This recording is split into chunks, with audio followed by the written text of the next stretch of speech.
Hi everyone, আমি ঋতুপ্রিয়া। ভাবলাম আজকে একটা ছোট্ট ভিডিও ক্লিপ আপনাদের সাথে শেয়ার করি। এই যে শেরোনা থেকে আমরা কালকে গিয়ে এই চিংড়ি মাছের প্যাকেটটা নিয়ে এসেছি।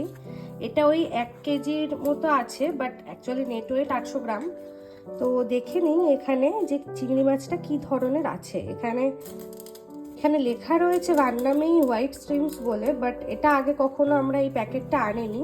দেখে নিই যে ভেতরে কিরকম আছে। আর হ্যাঁ, এটার দাম আমাদের পড়েছে ওই 8 ইউরো মতো, যেটা ইন্ডিয়ান মানিতে 650 টাকার কাছাকাছি। এই যে প্যাকেটটা আমি ওপেন করে নিয়েছি। এই যে প্যাকেটটা আমি ওপেন করে নিয়েছি। বেশ বড় সাইজের চিংড়ি মাছগুলো কিন্তু রয়েছে। আমরা এই সাইজের চিংড়ি মাছটা আগে কখনোই আনিনি ইন্ডিয়া বাজার থেকে, বাট এবার কি মনে হলো, ভাবলাম যে নিই। এই যে এগুলো সব এখন ফ্রোজেন রয়েছে, এগুলোকে